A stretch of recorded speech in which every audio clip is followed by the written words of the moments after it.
Muy bien, damos inicio entonces a la conferencia, tercera fecha programada a través del Instituto de la Familia. Empezamos también a grabar. Adelante, Gisela.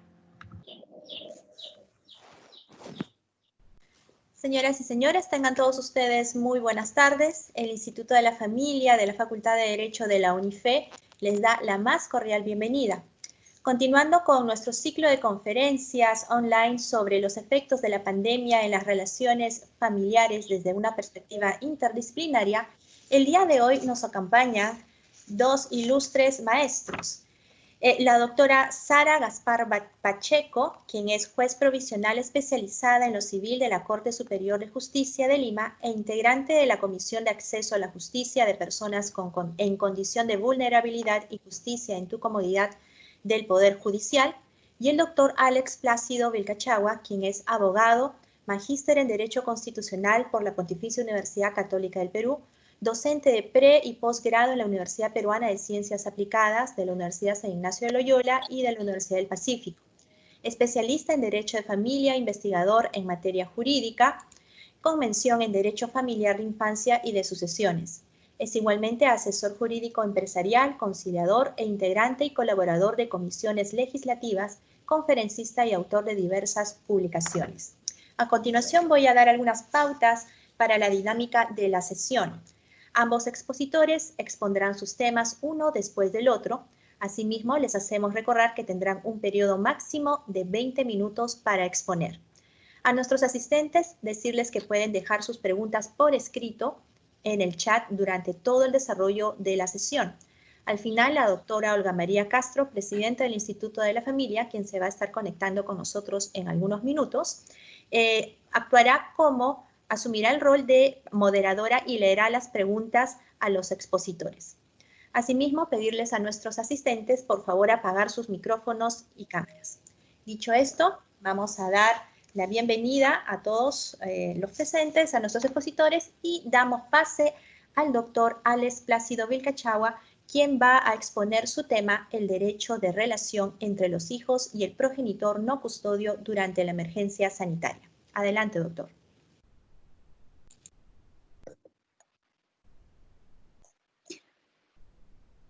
Muy bien, primero mis palabras de agradecimiento al Instituto de Familia de la Facultad de Derecho de la Universidad Femenina del Sagrado Corazón. Saludar a la doctora Gaspar por esta participación en este evento. Y bueno, ingresar de llano a nuestra exposición. Permítanme presentarlo. Muy bien. En general, creo yo que hay que hablar.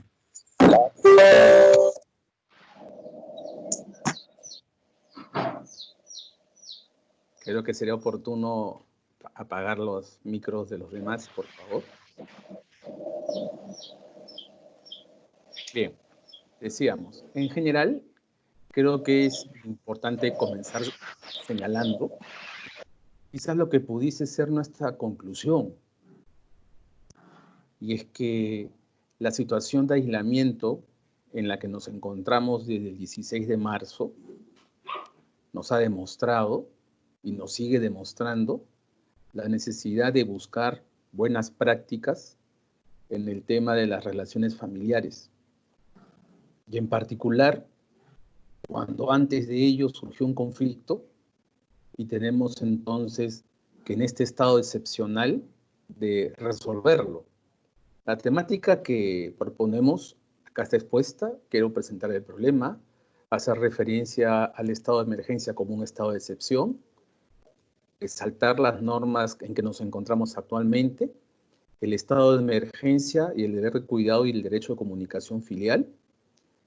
Dos situaciones que hemos marcado aquí cuando hay conformidad parental, disconformidad parental, el tema de la sanción ante el incumplimiento y finalmente una visión de futuro que va acorde con lo que decíamos en esta introducción.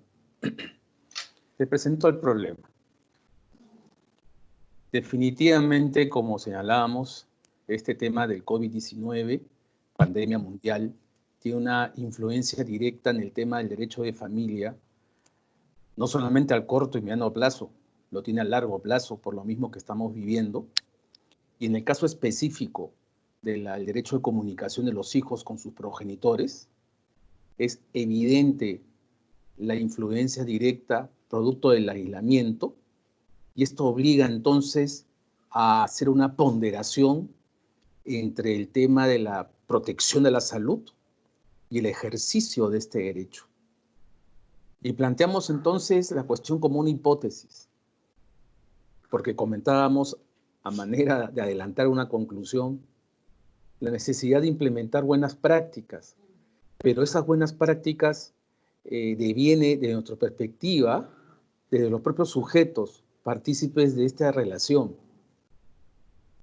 Por eso, la responsabilidad parental es la llamada a determinar si frente al peligro del contagio, el desplazamiento de una de las personas constituye una exposición al peligro, o al contrario es prudente optar por opciones que permitan el ejercicio de este derecho, siempre resguardando el interés superior del niño y su derecho a la salud. Este es el abordaje, porque las limitaciones que hemos vivido y seguimos viviendo en relación al acceso a la justicia, precisamente generada por la misma situación, precisamente influye en este tema de determinar estas buenas prácticas. Pero previamente creo que es importante ubicarnos en el contexto en que nos encontramos, porque este es un contexto claro de excepción. Nos encontramos en un estado de emergencia que está regulado en nuestra Constitución como un estado de excepción y que se decreta en circunstancias graves que afectan la vida de la nación, como es el caso de la pandemia. Creo que es importante tener presente el criterio del Tribunal Constitucional sobre la naturaleza del estado de excepción. Permítame leerlo. El estado de excepción es por su propia naturaleza una decisión jurídico-política empleada como un mecanismo de último recurso, puesto que la función de un régimen jurídico es prever las situaciones de conflicto y dar respuestas a ello en un ámbito de normalidad. Solamente en casos extremos es que este mecanismo debe ser empleado. De esta precisión del tribunal es tener claro que la regulación que tenemos sobre la materia, tanto en el Código Civil como en el Código de Niños y Adolescentes, es una regulación prevista en un contexto de normalidad. Y resulta que nosotros con el estado de emergencia estamos en una situación excepcional, donde entonces tenemos que entender y analizar las cosas en ese contexto. ¿Por qué? Porque en esta eventualidad se restringen o suspenden los derechos reconocidos en la Constitución, como la libertad y seguridad personales, la inviolabilidad del domicilio, la libertad de reunión y de tránsito en el territorio. A propósito de esto, la Corte Interamericana de Derechos Humanos, en su opinión consultiva número 6 del año 86, ha señalado lo siguiente: constituye una situación excepcional según la cual resulta lícito para el gobierno aplicar determinadas medidas restrictivas a los derechos y libertades que, en condiciones normales, están prohibidas o sometidas a requisitos más rigurosos. Estando suspendidos los derechos, algunos límites legales de la actuación del poder público pueden ser distintos de los vigentes en condiciones normales, pero no deben considerarse ni cabe, en consecuencia, entender que el gobierno está investido de poderes absolutos más allá de las condiciones en que tal legalidad excepcional está autorizada. Nuevamente, vinculándolo con el concepto del Tribunal Constitucional, la regulación que tenemos está dentro de una previsión de condiciones normales, un ámbito de normalidad, y hay que entender entonces que dentro del estado de excepción en que nos encontramos, vamos a comprobar que muchas veces el recurso a estas normas que están pensadas en ese contexto de normalidad resultan de imposible solución, de imposible aplicación o a veces inútiles por lo que se buscan con ellos. Quiero también enmarcarnos dentro del contexto en que estamos viviendo, porque tenemos claramente una declaración de emergencia sanitaria que está vigente hasta el 7 de septiembre de este año, y paralelamente se declaró el estado de emergencia, vigente del 16 de marzo, y que tiene hasta ahora prorrogada hasta el 30 de junio del 2020. De acuerdo con ello, se han suspendido el ejercicio de los derechos relativos a la libertad, a la seguridad personales, la violencia del domicilio y la libertad de reunión y de tránsito en el territorio nacional. Algo importante es la referencia al artículo 4 de esta disposición, el Decreto Supremo 044-2020-PCM, dado que durante todo este tiempo se ha permitido a las personas poder desplazarse en las vías públicas para determinadas actividades específicas, siendo una de ellas autorizada la asistencia y el cuidado a personas adultas mayores, niños, niñas, adolescentes, dependientes, personas con discapacidad o personas en situación de vulnerabilidad, cuestión que guarda relación directa con lo que vamos a exponer. Debe agregarse además que con el Decreto Supremo 080-2020 sobre reanudación de actividades, se establecieron diferentes fases progresivas para ir implementando e ir abriendo todo el tema económico en el país. Actualmente nos encontramos en la fase 2, en plena implementación, pero en el artículo 11 de esta disposición, el 080-2020 del PCM, se autorizó expresamente el desplazamiento opcional fuera del domicilio de niños, niñas, adolescentes menores de 14 años, si es que sus padres o apoderados lo consideran conveniente, debiendo salir con una persona mayor de edad que reside en el mismo domicilio, en forma diaria por máximo 30 minutos de duración, en una distancia no superior a 500 metros del lugar del domicilio del niño, niña, adolescente, y manteniendo una distancia no menor de 2 metros. Cuestión, estas dos, sobre el cuidado, la asistencia y la posibilidad de desplazamiento, el paseo, que guardan relación con lo que viene a continuación. Y justamente ahora tenemos que ver esta situación del estado de emergencia, el deber de cuidado y el derecho de comunicación, porque la incidencia es directa. Y esta incidencia la estamos comprobando en forma inmediata, tanto en el corto como mediano y largo plazo. Y entonces hoy se obliga a tener que analizar qué respuesta vamos a dar dentro de este contexto excepcional que se va a mantener por buen tiempo. Y la respuesta tiene que estar pensada, sea que estemos frente a un supuesto en que el derecho de comunicación se ejerce en un supuesto de tenencia compartida o de tenencia monoparental. Pero en estos casos, el interrogante es claro, porque para ejercer el derecho de comunicación en un contexto de normalidad, siempre se realizaba un desplazamiento, sea del padre al domicilio del hijo o a la inversa, el hijo al domicilio del padre. Y esta situación es la que tenemos que considerar el análisis, porque el aislamiento social obligatorio ha restringido justamente la libertad de circulación. Y con ello queda claro que estos desplazamientos mencionados también se ven restringidos. Siendo así, la manera de poder analizar la efectividad de este derecho nos exige distinguir dos planos. Uno primero, en el que se compruebe que los progenitores están de acuerdo, donde la autonomía privada va a poder dar solución directa a ello, y la otra, que como consecuencia de que no lo estén. Entremos entonces al ámbito de la conformidad parental. Mira, en un ámbito de conformidad parental, yo creo que el contexto resulta el más adecuado para hacer la ponderación que se proponía al inicio.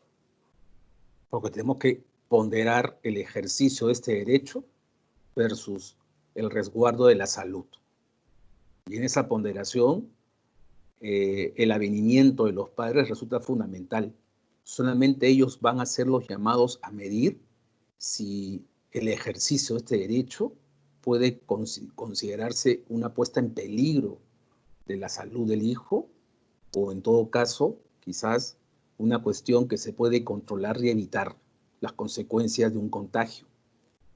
pero creo que en este contexto en donde se deben desarrollar estas buenas prácticas, y cuando hablamos de las buenas prácticas, la idea es de poner posiciones en aras de lo que más convenga al hijo, y entonces comenzar a tener un criterio de mayor flexibilidad y comprensión de lo que debe ser lo mejor para él, para el hijo. Por eso que nosotros proponemos como una idea general que en estos contextos debería primar la salud del hijo y por lo tanto atender a las normas que regulan el tema del aislamiento civil o social obligatorio. Como consecuencia de ello, el desplazamiento no se podrá realizar, no convendría realizarlo. Y por lo tanto, corresponde poner a disposición otros medios que la tecnología permite para poder llevar a cabo la comunicación. Justo hoy estamos desarrollando un evento virtual y es la mejor evidencia que de esta misma manera padres e hijos se pueden comunicar. De hecho, ayer, habiendo sido el Día del Padre, la comunicación de la gran mayoría de nosotros ha sido exactamente igual. Entonces, contamos con los medios para poder hacerlo. Y la cuestión ahora es permitir que se haga. Claro, uno podrá pensar que no en todos los lugares de la República, y eso me queda clarísimo, se cuentan con los medios tecnológicos para poder efectuar una comunicación virtual. Es muy cierto. Pero en ese contexto, la situación real, las posibilidades técnicas impiden implementar esta salida. Quizás entonces el camino es ver si nos encontramos en un contexto de las excepciones. Y cuando hablamos de excepciones, nos estamos refiriendo a supuestos en que procedería el traslado. Pensamos en una primera situación, cuando el hijo se encuentra en un lugar distinto al domicilio habitual al momento de dictarse el aislamiento. Claro, se dictó el aislamiento de pronto y nos quedamos donde estuvimos. Los hijos tienen que retornar a su domicilio habitual y en ese sentido ahí hay que permitir un traslado para que llegue al mismo. Pero fíjense que pudo haber estado de pronto en unas visitas, porque fue un fin de semana, se implementó claramente en un lunes, el domingo, fin de semana, ¿no? Pudo haber estado en la casa del padre visitante y su domicilio habitual es el padre que tiene la tenencia, el cuidado a su cargo. Entonces, en ese contexto, los primeros días eran de imposible traslado, ¿no? El argumento es que las normas de un principio permitían el traslado a la persona que tenía a su cargo el cuidado, ¿no? Y asistencia de este tipo de personas. Aquí encontrábamos entonces un argumento de excepción para permitir el traslado. Otra situación es el padre que tiene a su cuidado al hijo y se encuentra en uno de los supuestos de actividades permitidas, ¿no? Fíjate pues, estamos hablando de padres que son profesionales de la salud, miembros de las fuerzas policiales y armadas, que están hasta ahora al frente combatiendo esta situación, y cualquier otra actividad permitida. Si tenían al hijo a su cargo, recomendable entonces que en estos casos, por el acuerdo de los padres, el hijo esté al cuidado del otro. Porque no solamente es el hecho de tener que desplazarlo y quizás dejar a cargo del hijo con alguien que en este momento ya no puede participar por la inmovilidad social, sino también con el hecho de retornar, ¿no? Y evitar los contagios.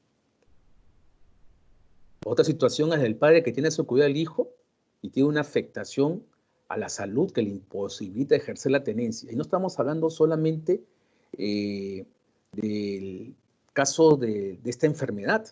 Hay una diversidad de afectaciones a la salud que podrían tranquilamente agravar la situación, el contexto actual. Esta situación de aislamiento, de encierro forzado, determina entonces la conveniencia de trasladar al hijo y que tenga su cuidado al otro, ¿no? Aquí creo que es importante, cuando hablamos del término salud, no nos referimos solamente al tema de la salud física, también la salud mental, ¿no? Estos contextos de encierro han generado en algunos casos situaciones de depresión o las han manifestado.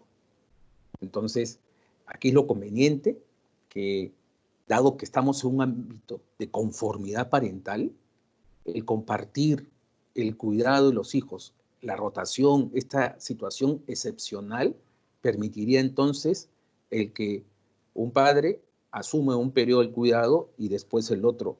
De esta manera entonces soltar un poco la rigidez que supone la vida diaria y tener la tranquilidad para seguir enfrentándola. Y la otra, el desplazamiento parental para asistir al hijo, o el desplazamiento al hijo para asistir a los padres, ¿no? Esta es una actividad permitida.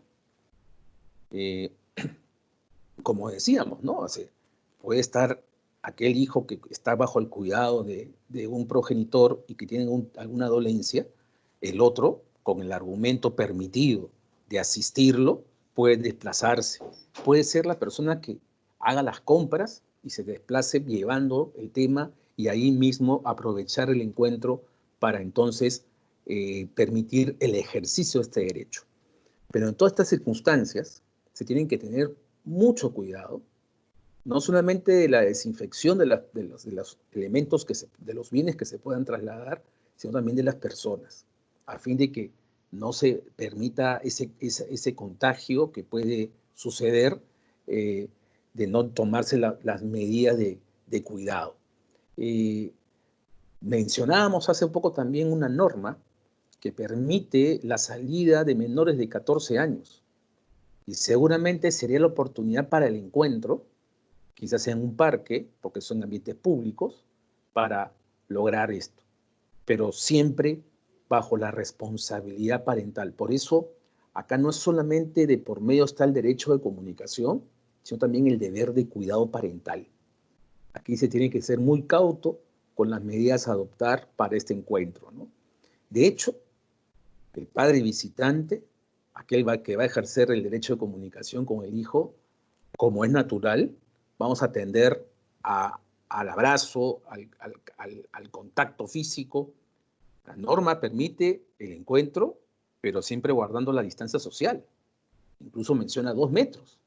Entonces vamos a tener que conversar con los hijos, vamos a tener que explicar la situación particular. Además, de hecho, en este momento creo que haya sido asimilada y creo que es de fácil comprensión. Y este es el mejor contexto, ¿no? Fíjate, en esta situación, los regímenes que puedan existir, sean sentencias definitivas o en acuerdos conciliatorios, por la autonomía privada en un contexto excepcional, pueden variarse y pueden modificarse. Creo que esa es la buena práctica, porque entonces esto va a permitir de poner intereses personales y poner al frente el interés superior del hijo. Pero, cuando se presenta la disconformidad, entonces el camino no es otro que el judicial. Y en este contexto, las decisiones que se puedan adoptar van a ser unas en las que el juez va a tener que conjugar en este contexto excepcional decisiones que puedan implementarse y que permitan justamente su desarrollo, el ejercicio de este derecho. Pero si no hay acceso a la justicia, es poco probable que este camino sea el más fructífero. En tanto que se esté implementando ya la apertura de los juzgados para este tipo de procesos, nos vamos a encontrar entonces en un contexto en el que la buena práctica basada en la conformidad parental es la que debe reinar. Y entender entonces que podemos deponer nuestros intereses para evitar ingresar al ámbito judicial, porque en el contexto vigente, muy pocos resultados tendríamos.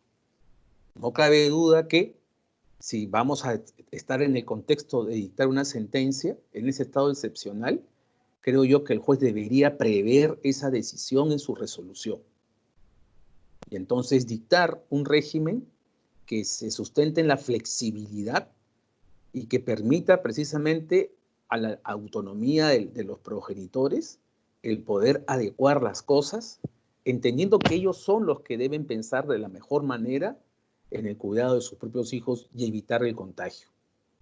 Esta es la situación. ¿Y por qué lo decimos? Porque si pensamos en las sanciones que ha regulado nuestro Código Civil, pero nuestro Código Niño Adolescente principalmente, para que entonces se cumpla con aquello que ya se ha decidido, que establecido está en una sentencia o un acuerdo conciliatorio, y que sabemos que la aplicación de estos mecanismos de apercibimiento están limitados a los principios de eficacia y proporcionalidad, y que supone, por tanto, favorecer el cumplimiento en lugar de impedirlo, y redundar en el interés de fortalecimiento familiar en lugar de corroerlo. Estas medidas han sido pensadas en ese contexto de normalidad que aludía a la sentencia del Tribunal Constitucional y la opinión consultiva de la Corte Interamericana. Pero en el estado actual, aplicar estas sanciones pueden ser futiles, pudiesen no ser útiles, ningún resultado, ¿no? Y no cabe duda entonces que lo que no queremos es que de pronto este derecho no se pueda materializar. Inclusive habría que decir que en esto que hemos denominado una buena práctica basada en el consenso de los padres, debemos evitar actuaciones de mala fe, donde entonces este tema, el recurso a este estado excepcional, torne de imposible realización y se aprovechen estas situaciones excepcionales como pretexto para no llevar a cabo el ejercicio de este derecho. Por eso, en esta situación actual, la mayor sanción va a significar lo que el incumplimiento va a provocar en la relación entre padres e hijos. Y esta es una cuestión inevitable decirla, porque como hemos indicado, las sanciones previstas en la ley están establecidas en un contexto de normalidad, pero el juez puede evidentemente adaptarlas a esta situación de excepción. Por eso el tema de lo que pueda ser el futuro del derecho a comunicación como consecuencia del COVID es que el estado actual nos ha demostrado la necesidad de adoptar lo que hemos denominado buenas prácticas en el ejercicio de la responsabilidad parental. Se exige deponer nuestros propios intereses y entender ahora que la mejor manera de poder establecer el efectivo ejercicio de todos los derechos que tengan que ver con la responsabilidad parental se basa en el consenso, en el respeto de las normas de aislamiento social, con la ponderación del derecho a la salud del hijo. Por eso, la autonomía privada está legitimada para modificar el régimen establecido incluso por sentencia o por decisión de un acuerdo extrajudicial, en un ámbito totalmente temporal, en un ámbito totalmente provisorio, y variar de diferente manera el tema de la tenencia, las visitas y las instancias, pudiendo alterar o suspender la ejecución de las medidas acordadas, inclusive establecer una forma diferente de cumplirlas, como es el recurso a los medios de la tecnología. Ahora, hay que entender también que pueden persistir situaciones que no sean acordes con estas buenas prácticas.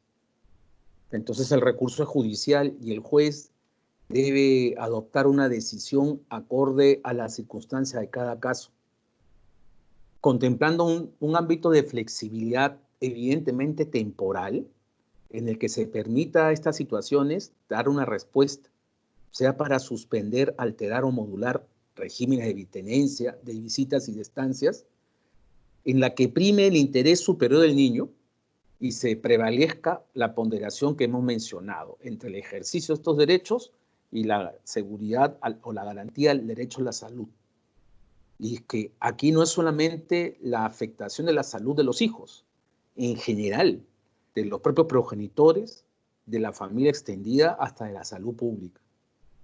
El contexto actual obliga entonces a adoptar en el ejercicio de este derecho un criterio en el que, como vuelvo a insistir, el interés superior del niño nos aconseja comenzar a entender que la autonomía privada en el derecho de familia ha cobrado mayor importancia y que ella puede modular temporalmente los alcances de las decisiones en tanto que estén de acuerdo y sea lo mejor para el hijo. A ellos les corresponde medir si un desplazamiento se constituirá o no una puesta en peligro y adoptar las seguridades para que no haya ningún medio de contagio. Pero en todo caso, la idea general es respetar el principio del aislamiento social obligatorio y recurrir a otros medios alternativos que permitan el efectivo derecho de comunicación, como son los elementos virtuales, reconociéndose evidentemente las limitaciones que tenemos como país. Muchas gracias.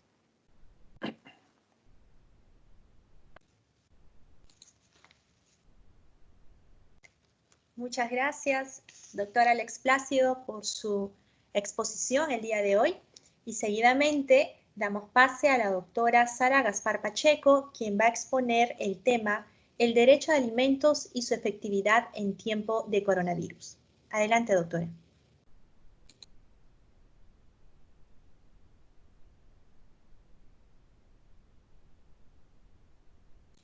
Doctora, disculpe, creo que va a tener que conectar su micrófono porque no la escuchamos.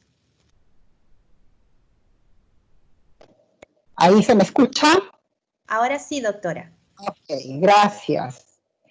Como iba indicando, agradecer en primer término al Instituto de la Familia de la Facultad de Derecho de la Universidad Femenina del Sagrado Corazón por haberme invitado a participar en esta oportunidad, en este seminario virtual con el tema Derecho de Alimentos y su efectividad en tiempos de pandemia. Pasaré inmediatamente a tocar el tema, como bien se ha indicado dentro de un contexto social que vivimos de manera temporal.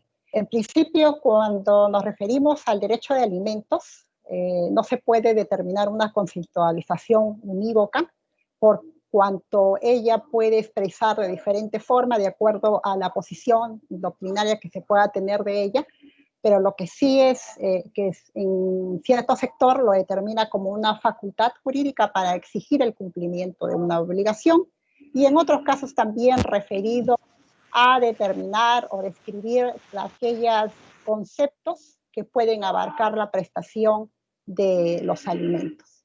Pero también existe una aceptación mayoritaria e indicar que se trata de un derecho fundamental y esencial que tienen todas las personas y que en determinado momento va a significar la expresión de derechos igualmente importantes y fundamentales como son el derecho a la vida, el derecho a la integridad, el derecho a la dignidad, el derecho al desarrollo integral que tiene que tener una persona durante todo el desarrollo de su vida, no solamente en el ámbito físico, sino también en el ámbito psicológico.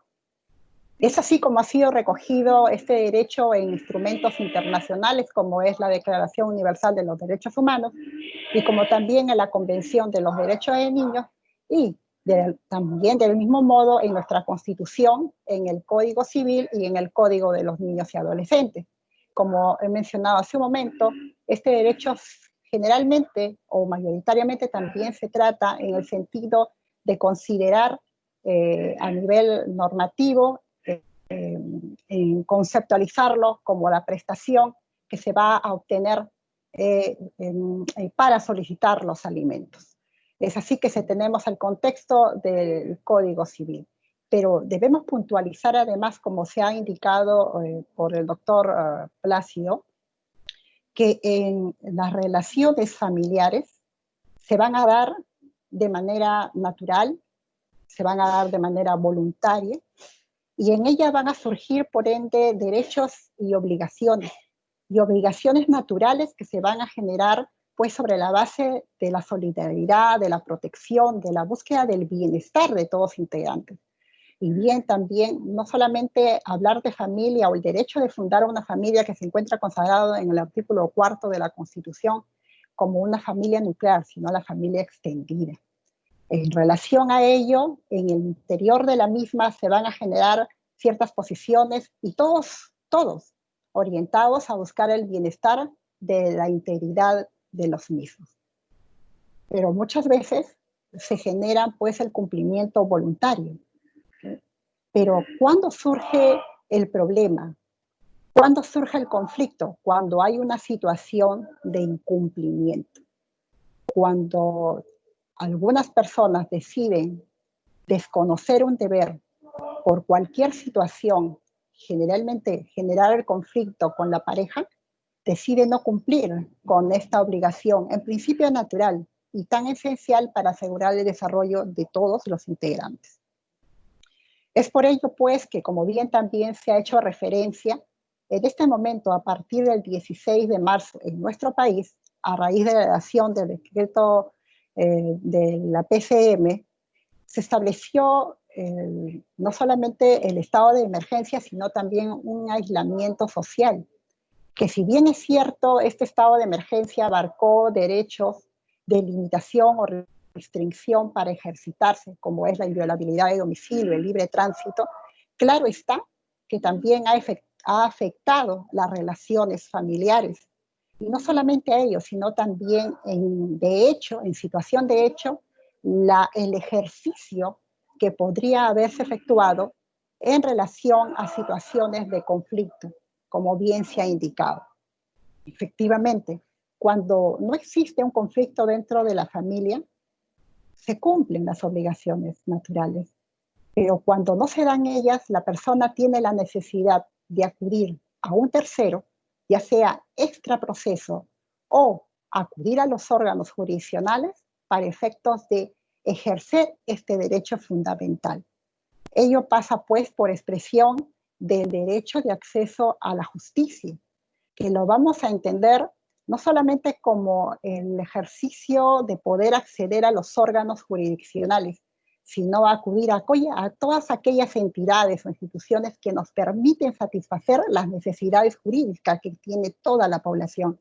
En este sentido, cuando surgen conflictos, las personas tienen la posibilidad de solucionarlo mediante los mecanismos alternativos de solución de conflictos, como puede ser la conciliación, ya sean instituciones públicas o privadas, o también acudir a las demunas, que muchas veces están a mayor alcance de la población. Y en su caso de no optar por este mecanismo, acudir a los órganos jurisdiccionales. Como bien se ha indicado hace un momento, el aislamiento obligatorio al cual todos estamos sujetos se ha dictado sobre la base para evitar los grupos de contagio, teniendo en cuenta también un derecho fundamental como es la salud, la integridad de todos sus miembros. Pero también es cierto que ello de hecho ha limitado el ejercicio del derecho cuando, reitero, no se ha podido solucionar en el interior de la familia este conflicto. Nos ha tomado de sorpresa a todas las medidas, eso es cierto, puesto como en mi condición de personal, de ser parte del Poder Judicial, no hemos contado con los mecanismos adecuados para permitir que las personas puedan ejercitar este derecho para conseguir una prestación de alimentos. Bien se ha referido las buenas prácticas, bien se ha referido también las alternativas que cada uno de nosotros ha podido y ha tratado de buscar. Pero cuando no se tiene el mecanismo, en el caso planteado, de alguien que nos pueda dar solución, cuando no hay una posibilidad de solucionarlo de manera voluntaria, se ha afectado también este derecho de ejercitar el acceso a la justicia.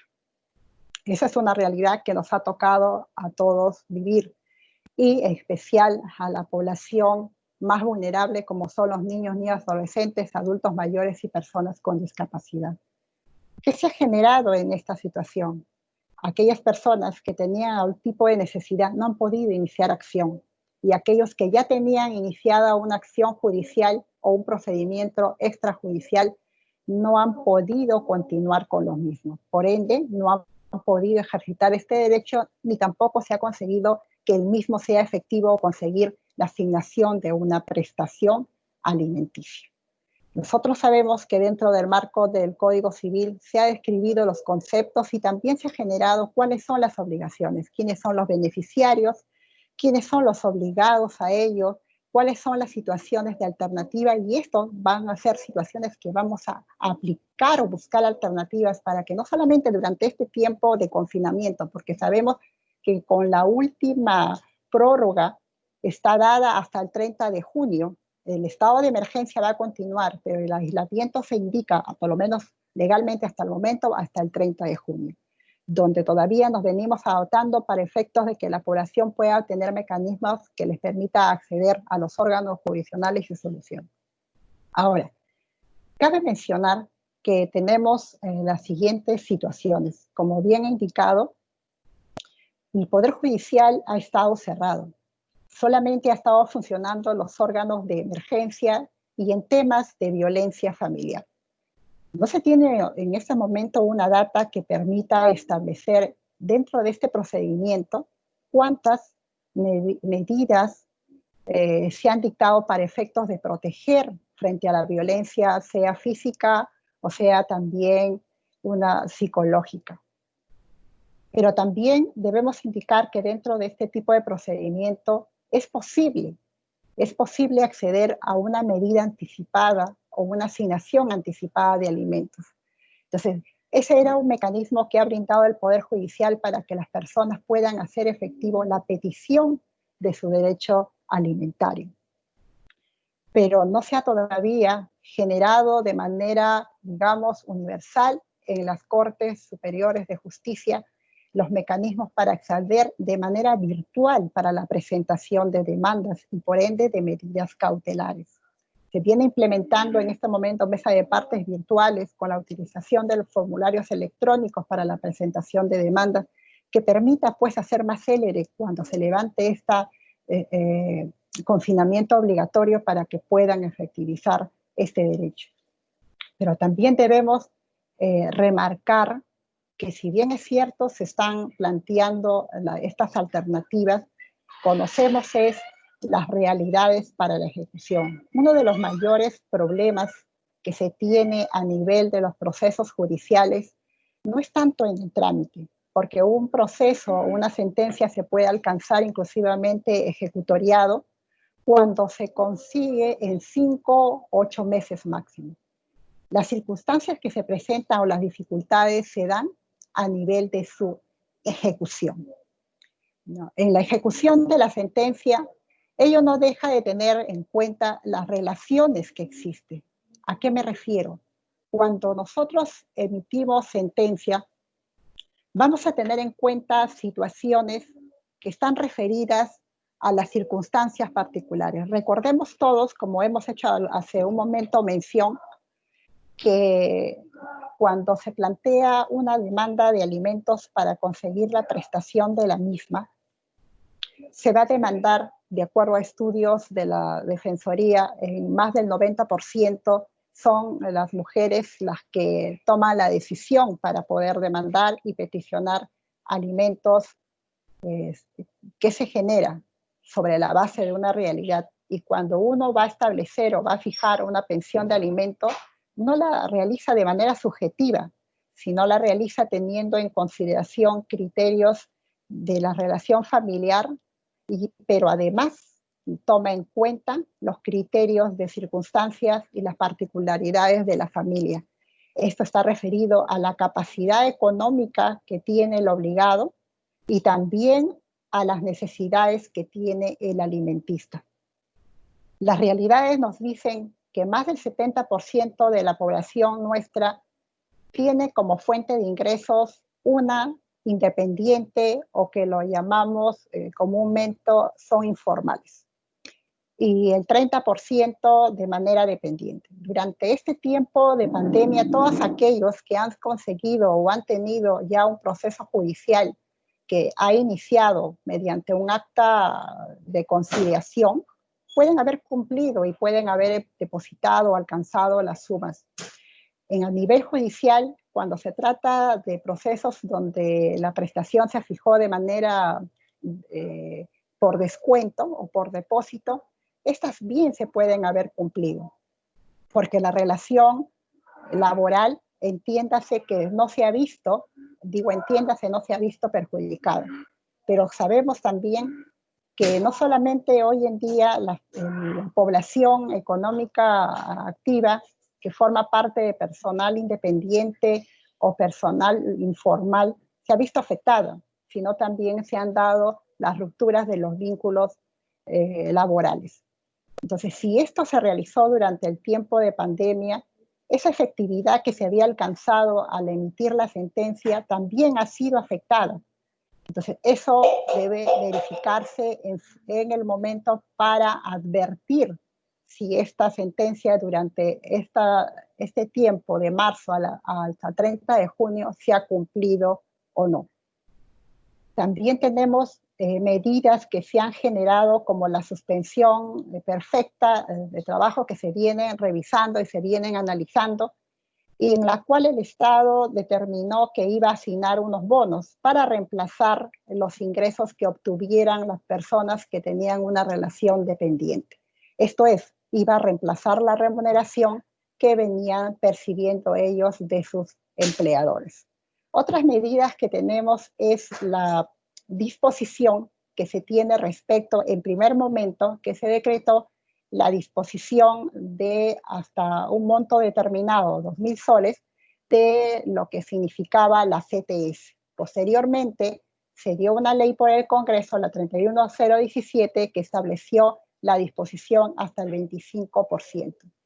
En todos aquellos procesos en los cuales, como medidas cautelares, se determinó la afectación de estos conceptos, al momento de disponer, al momento de pagarse, estas sumas de dinero también debieron ser afectadas para efectos de atender aquellas pensiones de alimentos que deberían ser cubiertas. Es decir, este es un mecanismo que permite efectivizar el cumplimiento de una pensión en el caso se haya generado la ruptura laboral o se haya permitido mediante estas dos disposiciones la disposición de dinero. Pero además tenemos que hace muy poco, en marzo, se emitió el decreto de urgencia 056 que establecía que parte del dinero o todo el dinero que se podía disponer por CTS podría ser también trasladada a una cuenta que permitía que estas sumas permanecieran en el carácter de intangible.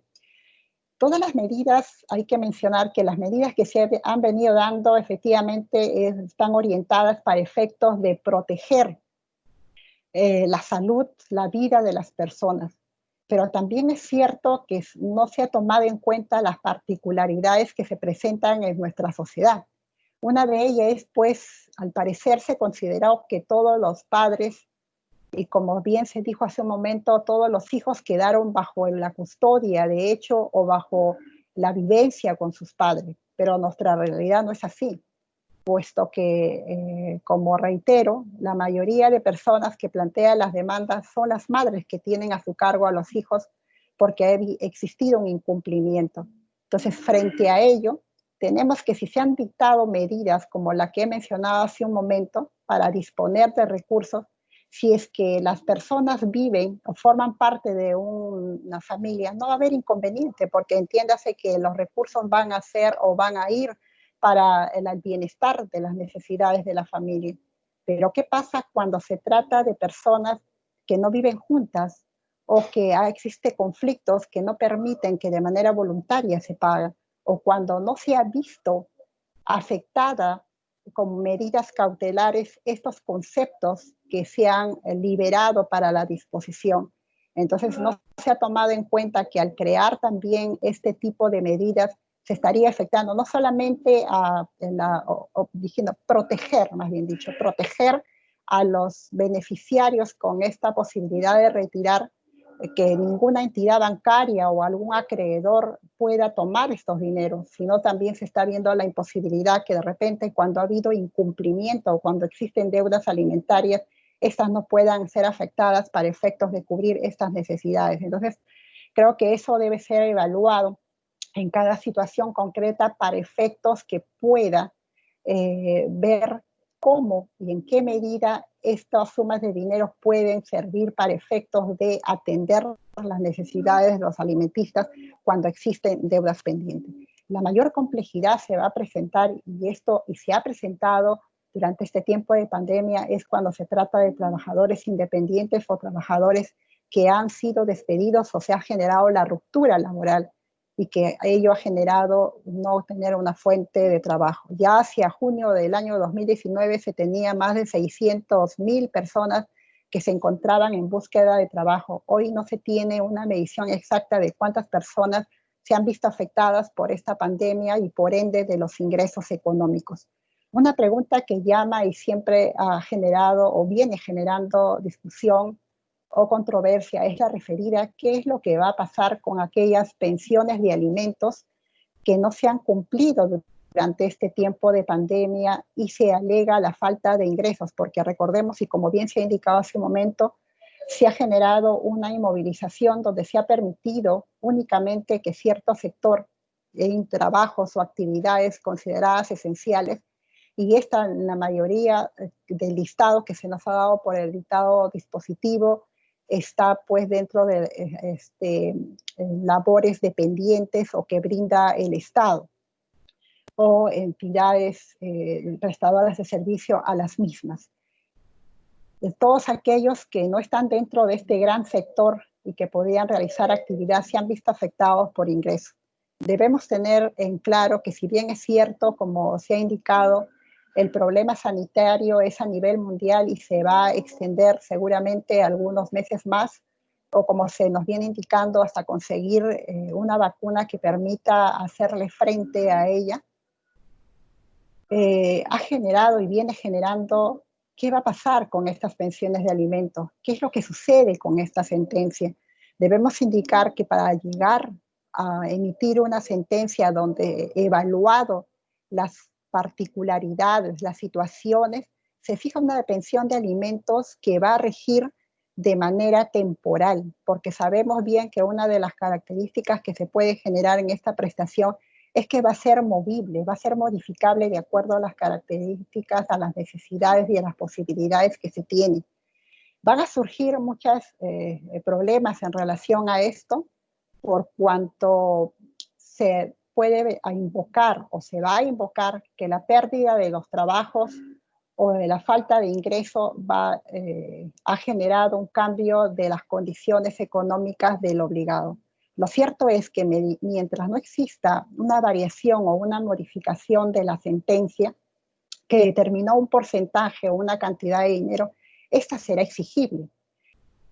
Esto es, no se va a modificar de oficio, no existe ninguna disposición que permita ello, y ello está acorde también como los principios ya indicados que son consagrados en la Convención de los Derechos del Niño, como es el interés del niño. Lo que sí se puede evaluar es la efectividad de los apercibimientos, puesto que se puede evaluar las condiciones de aislamientos, es decir, no ha habido una decisión voluntaria de no laborar, pero las sentencias, mientras no exista una modificación de la misma, esta pensión de alimento permanece en el tiempo. Ahora, como bien se ha indicado, en el ámbito del derecho de familia y sobre todo en el ámbito de los derechos de alimento, se aplican principios como la flexibilidad y también la economía procesal. En etapa de trámite o en etapa de ejecución, bien pueden aplicarse ello o bien pueden observarse las situaciones y las particularidades que se han venido observando. Puede haberse generado, por ejemplo, que no se ha cumplido, si bien es cierto cuando se fijó una pensión se realizó en una suma de dinero, esta puede haber sido cumplida en especie o en bienes. Si hay un acuerdo y si hay una disposición de las partes de atender que se ha satisfecho las necesidades, esta puede ser tomada en cuenta. Esta va a ser evaluada por cada uno de los magistrados al momento de invocarse una situación de incumplimiento y también las condiciones en las cuales se han generado estas omisiones a los pagos.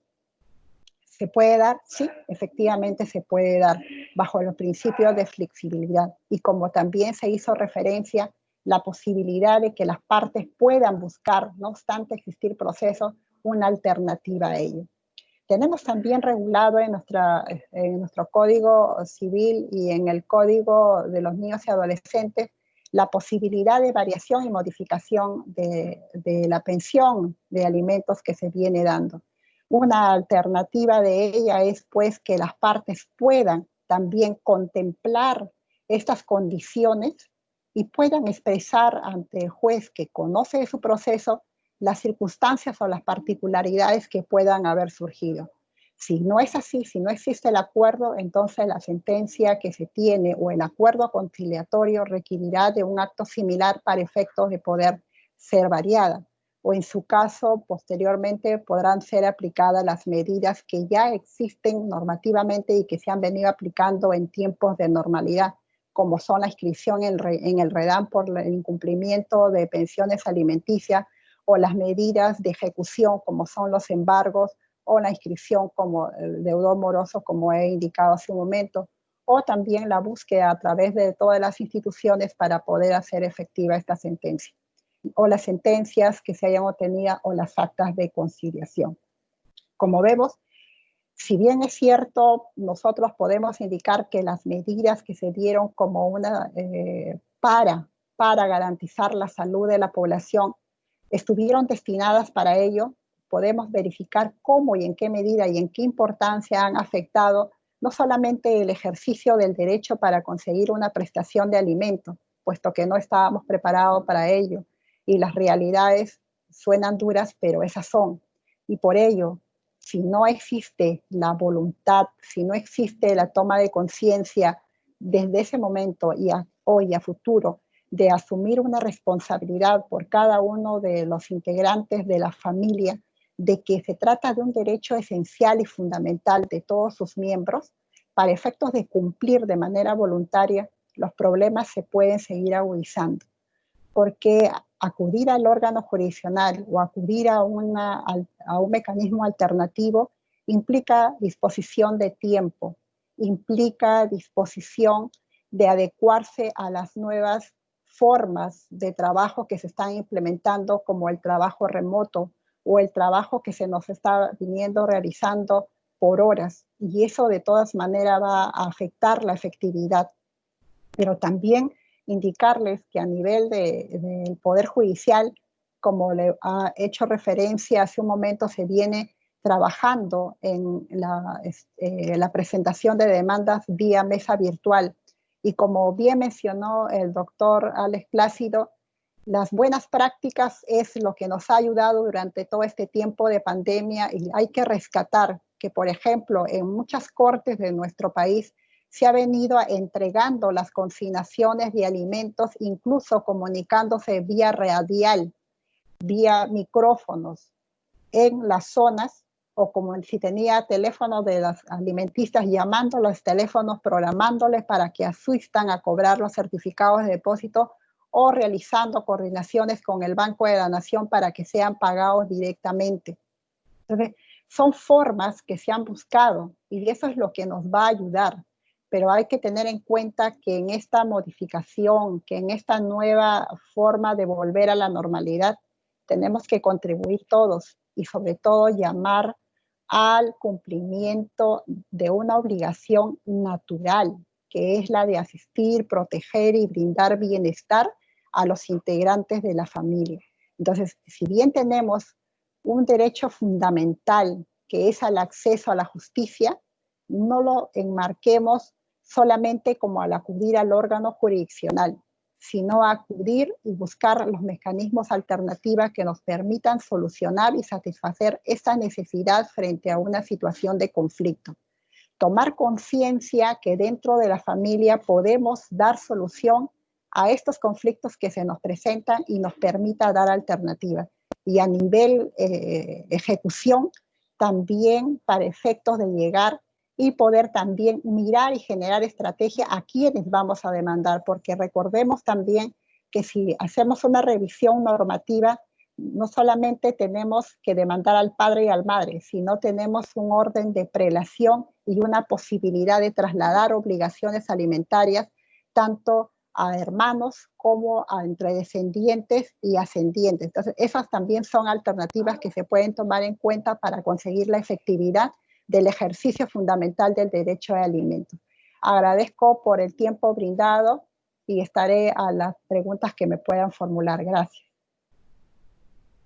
Muchísimas gracias, doctora Sara Gaspar Pacheco. Y a continuación vamos a dar pase a nuestro espacio de preguntas y agradecemos a la doctora Alba María Castro que se ha conectado con nosotros, quien va a actuar ahora como moderadora. Asimismo, les pedimos por favor a todos los asistentes que escriban sus preguntas en el chat. Muchísimas gracias. Adelante, doctora.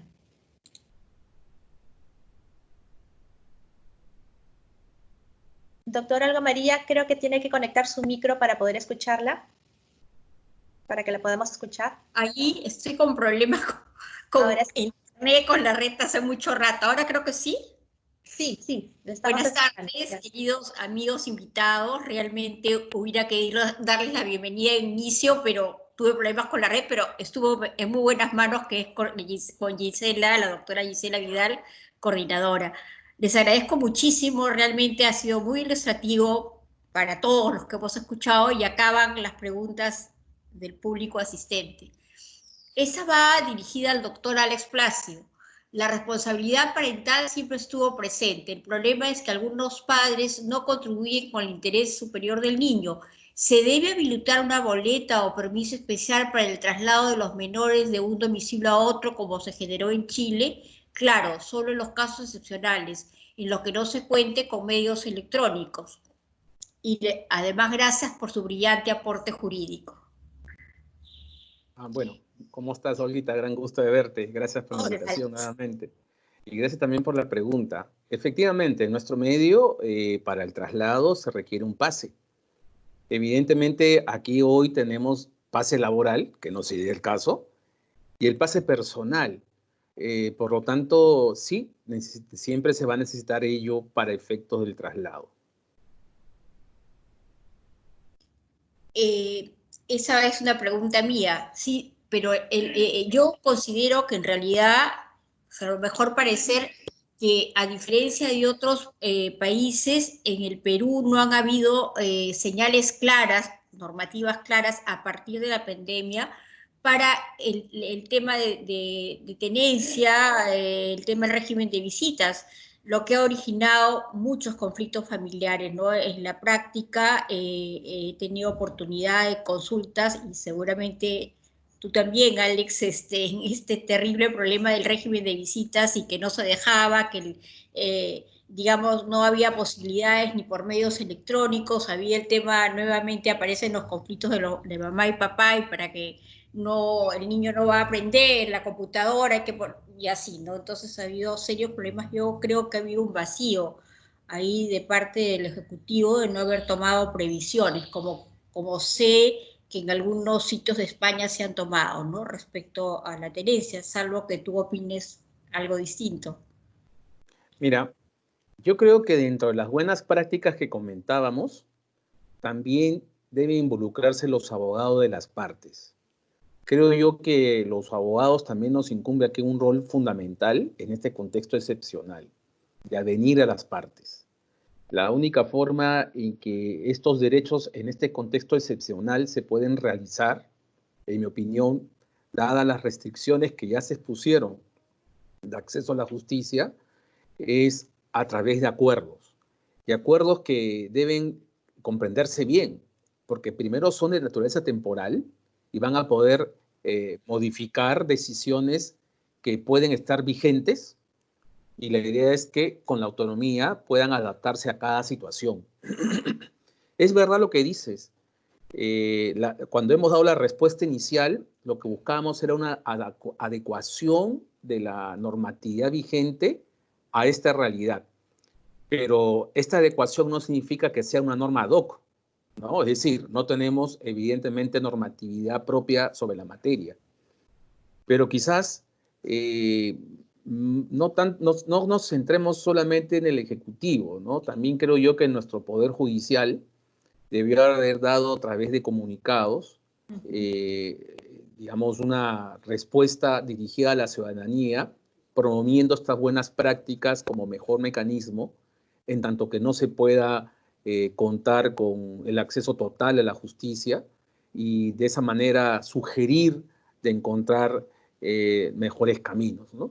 Sí, pues, como exponíamos, hay situaciones en donde no va a haber la conformidad, se van a mantener siempre las posiciones antagónicas, digámoslo así, y es un contexto totalmente inadecuado. El que sale perdiendo finalmente es el hijo. Así es. Doctora Sara, acá hay gracias Alex, una pregunta para usted. Dice, ¿se puede dar inicio a una demanda de ejecución de acta de conciliación por alimentos si ya transcurrieron 6 meses sin pagos por parte del padre, o se puede realizar una variación de conciliación en el tema de alimentos?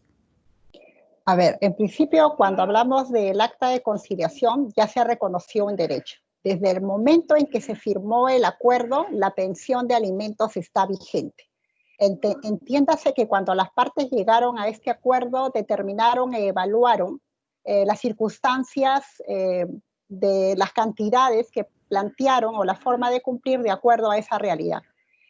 Esa acta se puede ejecutar como ejecución de acta de conciliación porque ha generado incumplimiento para que se cumpla mes a mes la pensión, y a su vez puede pedirse también los devengados de los meses que indica que han dejado de pagar.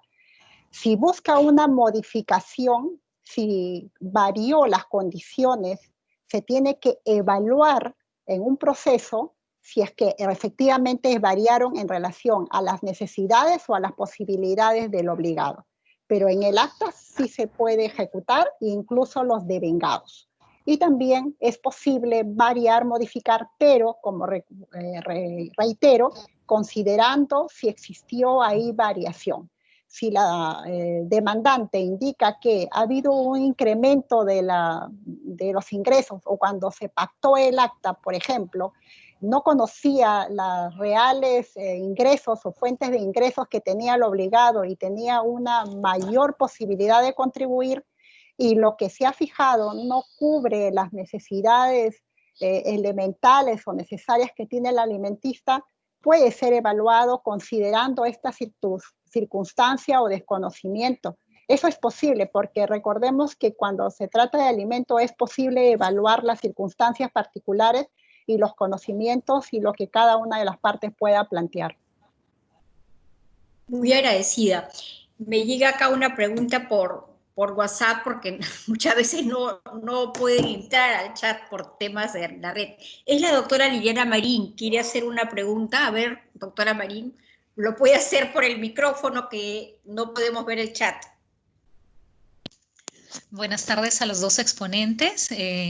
Les agradezco porque ambas charlas son muy ilustrativas, más aún a todos nosotros los abogados que nos manejamos en el ámbito del derecho de familia. Tengo dos preguntas para ambos exponentes. La primera es dirigida al doctor Alex Plácido, dado que usted ha tocado el tema del régimen de visita y el derecho de relación que debe mantenerse y el de comunicación con los niños. Nosotros sabemos que los juzgados de familia no han estado funcionando, pero ¿qué hacer si hasta que los juzgados empiecen a tener las actividades, cómo poner en conocimiento a un magistrado en el cual un padre, pues habiendo conciliado en segunda instancia, dado un proceso muy conflictivo que tuvimos desde los inicios, cómo poder poner en conocimiento al juzgado que la madre se niega a que el niño pueda relacionarse incluso vía conferencia o vía estos mecanismos telemáticos que tenemos, ¿no? Esa es la primera pregunta, dado que, reitero, como el Poder Judicial para estos ámbitos ha estado cerrado, ¿qué podríamos hacer? Y para el caso de la doctora Gaspar, ya que usted, doctora, ha tocado el tema de los alimentos, ¿qué podemos hacer cuando ya tenemos una demanda interpuesta, resolución admitida, pedidos ya de medidas cautelares, justamente para tratar de trabar embargos sobre los beneficios sociales, ahora que ya que este progenitor pues ha tenido que ser suspendida las labores, hasta donde tengo conocimiento, más que suspendido, creo que ya lo han despedido? Entonces, ¿cómo vamos a proteger a esos niños ahora? ¿A quién vamos a reclamar? Y bueno, quisiera también previamente hacer una reflexión. Definitivamente el Estado peruano tiene una gran deuda con los niños del Perú, dado que no tomó los mecanismos necesarios como para poder no solamente agilizar o aperturar dos juzgados, como es en el caso de los procesos que se están viendo de violencia familiar y el del tema de los alimentos. ¿Qué habían con los otros casos, no? Hago esta reflexión dado que la nación de Argentina, pues ellos habilitaban feria, como le dicen, habilitaban feria, es decir, habilitaban juzgados para poder obtener apertura para ciertos procesos, ciertos pedidos. Agradeceré sus reflexiones.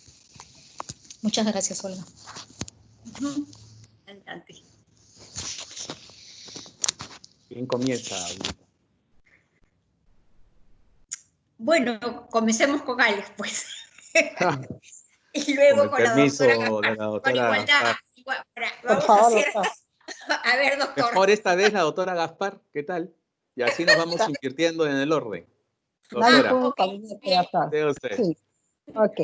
Lo que hace referencia la doctora Marín, Liliana Marín, en relación a los juzgados. Efectivamente, cuando se decretó el estado de emergencia, lo que se hizo por el Poder Judicial es habilitar juzgado de emergencia de todos los niveles, juzgado de paz letrado, especializado de familia, para ver asuntos de violencia.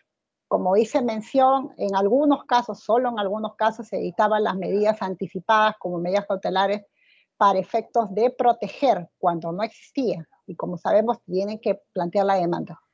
Las mesas virtuales se vienen implementando en estos momentos en el Poder Judicial. Eso es como le vuelvo a reiterar, son medidas que se vienen implementando. Los juzgados de paz letrados que se habilitaron era para efectos, en algunos casos, solo en algunos. Les menciono los de Ventanilla, el Callao, por ejemplo, los de Lima Sur, Cusco, San Martín, la zona de la Selva Central y Arequipa, por ejemplo, han venido realizando como buenas prácticas la entrega de certificados de depósitos físicos y electrónicos, o convertir los certificados físicos en electrónicos para facilitar su entrega. ¿Qué era la dificultad que obtenían? El banco no les quería pagar porque les pedía la resolución judicial que indicaba que se les estaba endosando el certificado, cuando solo se estaba habilitando y no podía trasladarse o hacer que la persona se trasladara al juzgado a recogerlo, porque precisamente se buscaba evitar que la persona tenga esa movilización y poder contagiarse en el trayecto. Entonces se tenía esa dificultad, pero como bien indicó, no se prevé la situación para dictar las medidas cautelares o la iniciación de demanda. Esa es una realidad que no se puede negar. Excepcionalmente, la Corte Superior de Ancash, por ejemplo, y la de Ventanilla, habilitaron la presentación de demandas de alimentos virtuales, pero como vuelvo a reiterar, como buenas prácticas que se venían realizando, no de hoy, sino ya de tiempo atrás dentro digamos, del programa o de impulso de acceso a la justicia y flexibilizar las formas para que la población pueda acceder a ello. Lo que sí se viene en estos momentos realizando a nivel nacional es la implementación de las buenas prácticas, y lo que sí tenemos es que, por ejemplo, a partir del día 17 de junio, se viene asistiendo y realizando conferencias utilizando el Meet entre todos los magistrados y personal y asistiendo de manera física para efectos de reprogramar todas las audiencias hacia la quincena de julio, y también atendiendo y trasladando expedientes, como lo hemos venido haciendo durante todo este tiempo, para ir avanzando el trabajo. Nosotros hemos acudido con la autorización del Consejo Ejecutivo y también de la presidencia de cada una de las cortes, acudiendo para recoger expedientes que se encuentran para resolver, para calificar e ir avanzando trabajo. Esas son las medidas que se han podido implementar, porque lo otro implica, y hay que ser claro eso, trasladar recursos para efectos de adquirir las plataformas virtuales, adquirir el software para efectos de generar las líneas y las formas de acceso a los expedientes que se ha venido realizando, por ejemplo, con el VPN. En estos momentos muchas de las salas Suprema y algunos juzgados laborales vienen realizando audiencias y atendiendo las diligencias de los procesos que ya se tienen, pero no obstante, no se ha podido recibir en algunas zonas, o sea, no es uniforme a nivel nacional, demanda. Y eso es una omisión por institución, pero que se ha presentado a nivel de todas las instituciones, ¿no? Y eso es también lo que nos está motivando. Y permítanme hacer referencia, porque como soy integrante de la Comisión de Acceso, en este momento se viene planteando una directiva, o se viene elaborando a través de todas las cortes del país una directiva para efectos de adecuar las salas de encuentro familiar, que con la intervención, utilización también de los mecanismos virtuales para facilitar cuando haya conflictos, y también para efectos de que profesionales estén al cuidado y hagan, digamos, de alguna manera más efectiva o real ese diálogo que pueden tener aquellos padres o madres que no tengan también el contacto con sus hijos. Venimos trabajando este documento para efectos de que sea también aplicado próximamente. Muchísimas gracias. Paso al doctor Alex Plácido. Bien, un poco tomando las palabras de la doctora Gaspar, nosotros hemos sido testigos por invitaciones de las Cortes Superiores de Cusco y Arequipa, de una manera muy particular en que estas cortes en sus distritos judiciales han tenido y tienen un gran activismo judicial en estas materias. Entonces ellos han implementado y aperturado juzgados, y en particular los de familia, para estas cuestiones. No solamente como ha ocurrido acá en Lima, en temas de violencia familiar, y luego para la recepción de demandas a ese nivel, recepción de demandas de alimentos, sino en general. Y por supuesto, tratando de implementar buenas prácticas en el ámbito judicial para que se comience a hacer, sin tener, claro está, todo implementado para efectos de un expediente digital. Ese es el objetivo. Finalmente creo que tenemos que aprender de esta situación en que tenemos que cambiar la forma en que se viene administrando justicia y en donde tenemos que dar prioridad a diferentes mecanismos que permitan una solución inmediata, ¿no? Así, por ejemplo, ¿no? Se me ocurre, y tenemos la famosa resolución sobre el proceso simplificado de alimentos, un poco tomando el tema de la doctora Gaspar, que me parece bien en el sentido de precisar que la sentencia se dicte inmediatamente en la audiencia y no postergarla como en la práctica se viene haciendo. Y creo yo que eso debería trasladarse hacia todos los juzgados, a todos los temas de familia. Dictar la sentencia en la misma audiencia y evitar dilaciones y postergaciones.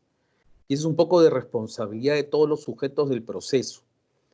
Pero, y por tanto, en esos distritos judiciales sí puedo conseguir una resolución que genere un apercibimiento, pero como decíamos en nuestra exposición, esos apercibimientos o sanciones están pensados en un contexto de normalidad, de tal manera entonces que ejecutarlas no logran el objetivo. Por eso es que ante la pregunta, que incluso creemos haberla respondido durante la exposición, ¿qué podemos hacer en este contexto? Yo vuelvo a reiterar, en este contexto el recurso al camino judicial no es el más adecuado. Me queda claro que hay quienes se van a aprovechar de la situación para impedir el ejercicio cabal de los derechos. Y como decía, allí la mayor sanción va a ser el efecto que esto va a tener a futuro en el hijo. Pero creo que no deberíamos actuar de esa manera, ¿no?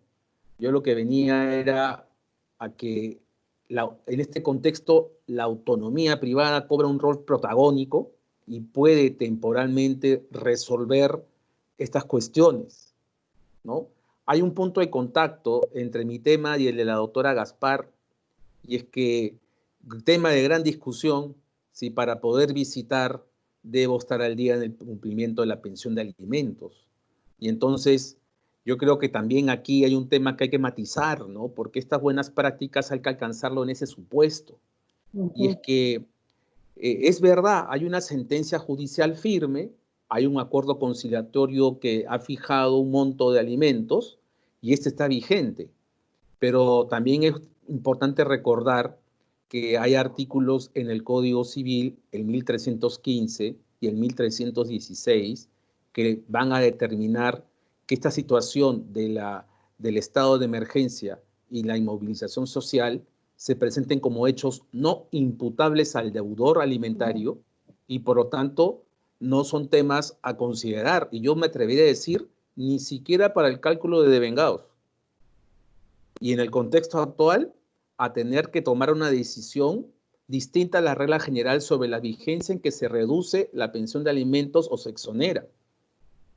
Y es que dentro de ese tema, muchos han sufrido el recorte de sus ingresos, otros lo han perdido, y por otro lado ha habido el tema de estos bonos que también se han recibido, ¿no? Por eso, si nos vamos a poner en el camino judicial, no resulta más adecuado pensando en el titular del derecho, que son los hijos.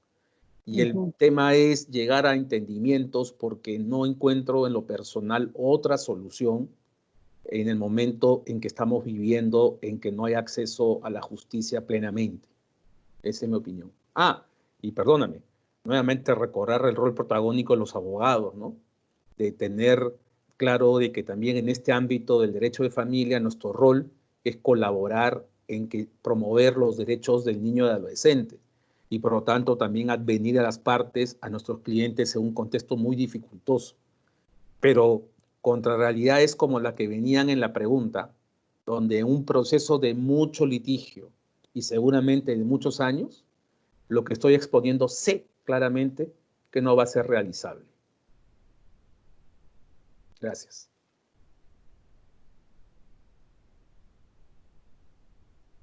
Olguita, disculpa, tienes que conectar tu micro para que te podamos escuchar. ¿No se escucha? ¿Ahí se escucha? ¿Ahí sí? Ahora sí. Había una pregunta de Sandra Gómez, parece que ya no está presente en la reunión. Y bueno, solamente una última pregunta, a pesar de que mi coordinadora está diciendo que ya estamos con el tiempo, pero me parece solamente esta última. ¿Considera viable, doctora Gaspar, que en un proceso de ejecución sea el Estado el que cumpla con pagar la pensión de alimentos que no pueden pagar ni el padre ni los demás parientes, hecho establecido en el proceso, en observancia del artículo 27 de la Convención de los Derechos del Niño? En principio, como bien indica, el Estado está en la obligación de atender el bienestar de toda la población, y en el especial de niños y adolescentes. Dentro del artículo referido al interés superior del niño, entienda que toda medida, que toda institución o el Estado en sí debería procurar también. A ver, que el Estado asuma, es de alguna manera lo que ha pretendido, creo, dar estos bonos, pero que se ha asignado a las familias para efectos de atender o cubrir. Entendería también que puede ser esa la posición de la pregunta, o que sea el Estado a través de alguna institución o ordenar a alguna área del Estado quien debería asumir. Creo que cuando se trata de atender las necesidades de la población tan vulnerable como es el niño y adolescente, no se puede descartar ninguna situación particular. Tendría que analizarse el caso en estricto para efecto de determinar si no hay ninguna posibilidad de que ningún miembro de la familia, sea el padre o la madre o hermanos o algún familiar que pueda realizar, puede asumir esta obligación. En el caso de que no se pueda dar estas obligaciones, creo que dentro de los miembros de la familia o aquel que esté a cuidado de ella, si el Estado es el que está en cuidado, en estos momentos lo viene asumiendo a través de personas que han sido colocadas, por ejemplo. Bien, esta facultad puede ser trasladada a nivel cuando se trate de protección de niños y adolescentes. Yo pienso que sí es posible, porque a nivel de aplicación de normatividad creo que se tiene que verificar la protección y el desarrollo y bienestar de todo niño, pero verificando las particularidades de cada familia nuclear, no solamente, sino la extendida sobre todo. No descarto ninguna posibilidad que se pueda hacer el Estado quien asuma, no como pensión, sino conseguir el bienestar y cubrir las necesidades que pueda tener un niño o niña adolescente, e incluso personas con discapacidad. Muy agradecida, doctora, muy agradecida, Alex. Acá Sonia Gómez está en la línea, pero creo que estamos ya con el tiempo, salvo que sea muy breve la pregunta. Bueno, entonces, ¿está Sonia Gómez? Evidentemente no. Les agradezco muchísimo, doctores, realmente ha sido nuevamente muy ilustrativo tenerlos en casa, en la casa de ustedes, que ahora es virtual por este periodo, y tenerlos nuevamente, invitarlos también a participar en la revista como articulistas. Ya voy a enviarles el respectivo correo, quizás con los temas que hoy día se han abordado con tanta inteligencia y con tantos aportes. Paso ya a la coordinadora, a la doctora Vidal, y muchísimas gracias, muy agradecida. Gracias a usted. Señoras y señores asistentes al presente webinar, este webinar ha concluido. Nuestro agradecimiento a los expositores del día de hoy y así también a nuestros asistentes, estudiantes y público en general que se han conectado.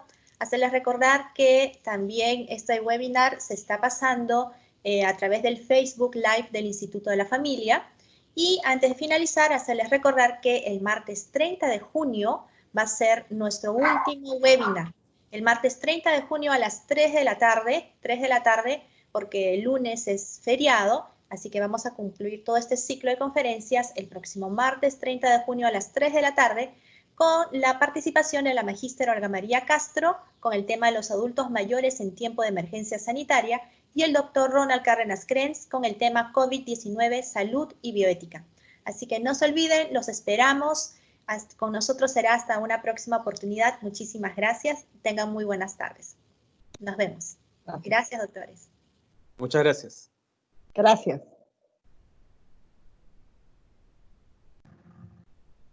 Muy bien, de esta manera damos por concluida la conferencia el día de hoy. Los esperamos en una próxima oportunidad. Permiso.